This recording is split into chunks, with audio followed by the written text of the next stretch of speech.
नमस्ते छात्राओं, मैं डॉक्टर सुधा श्रीवास्तव लाल बाग गर्ल्स इंटर कॉलेज के यूट्यूब चैनल के माध्यम से कक्षा 12 की हिंदी कक्षा में आप सबका स्वागत करती हूँ। छात्राओं, आज मैं आपको हिंदी गद्य साहित्य के अंतर्गत आधुनिक हिंदी गद्य साहित्य की नवीन विधा रिपोर्टाज के बारे में बताने जा रही हूँ। आप गद्य साहित्य के वैकल्पिक प्रश्नों की दृष्टि से इसको ध्यान में रखिएगा जो मैं पढ़ाने जा रही हूँ। तो आइए हम जानते हैं कि ये रिपोर्टाज क्या है। रिपोर्टाज आधुनिक हिंदी गद्य साहित्य की एक नवीन विधा है और ये अंग्रेजी के रिपोर्ट शब्द का हिंदी रूपांतर है। अब हम रिपोर्टाज के आशय को जानते हैं।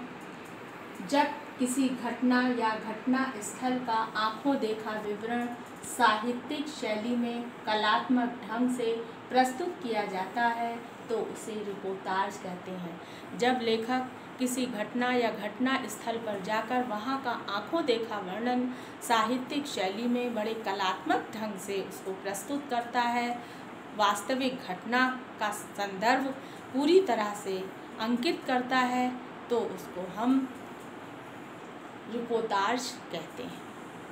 तो आइए हम जानते हैं कि प्रमुख रिपोर्टाजकार हमारे हिंदी गद्य साहित्य के कौन से हैं। तो प्रमुख रिपोर्टाजकारों के नाम इस प्रकार: कन्हैया लाल मिश्र प्रभाकर। सबसे पहला नाम मैंने इसलिए लिया कन्हैया लाल जी का क्योंकि इनके द्वारा लिखा गया रॉबर्ट नर्सिंग होम आप अपने हिंदी गद्य के पाठ में इसको पढ़ेंगे और हिंदी गद्य के पाठ में अंकित रॉबर्ट नर्सिंग होम रिपोर्टाज से ही संबंधित पाठ है, तो आपको ये अवश्य ध्यान में आ जाएगा। दूसरे हैं विष्णुकांत शास्त्री, तीसरे धर्मवीर भारती, रांगे राघव और शमशेर बहादुर सिंह। तो आप इन प्रमुख रिपोर्टाजकारों के नाम याद करिए। इसके बाद हम जानते हैं कि उन रिपोर्टाजकारों ने अपनी कौन सी रचनाएं रिपोर्टाज के अंतर्गत लिखी हैं। तो आइए हम जानते हैं। तूफानों के बीच रिपोर्टाज की रचनाओं के नाम भी पूछे जाते हैं।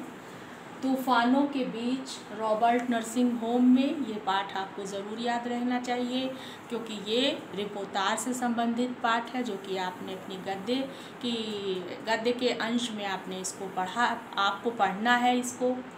युद्ध यात्रा, प्लाट का मोर्चा, अल्मोड़े का बाज़ार और बंगाल का अकाल, इस प्रकार से ये रिपोर्टाज रचनाओं के नाम हैं। छात्राओं, मैं आपसे ये कहना चाहती हूँ कि इन छोटी छोटी गद्य की वैकल्पिक दृष्टि के ढंग से पूछे जाने वाले जो मैं बातें आपको पढ़ा रही हूँ उसको ज़रूर आप अपना अभ्यास करिए, उसको ध्यान में रखिए ताकि बोर्ड की परीक्षा में आपको इतना अच्छे से तैयार हो जाए कि आपको पुनर्अभ्यास की बार बार चिंतन करने की आवश्यकता ना पड़े। तो छात्राओं, अच्छे से मनन करिए, अच्छे से इसका अभ्यास कीजिए। और मैं अंत में ये कहना चाहूँगी कि अगर आपको ये रिपोर्टाज समझ में आ गया हो तो आप इस वीडियो के माध्यम से इसके अंत में लिखे हुए कमेंट बॉक्स में इसे लाइक और शेयर करना ना भूलें और अवश्य ही इसकी प्रैक्टिस, इसका अभ्यास इस समय में ज़रूर करते रहें। धन्यवाद।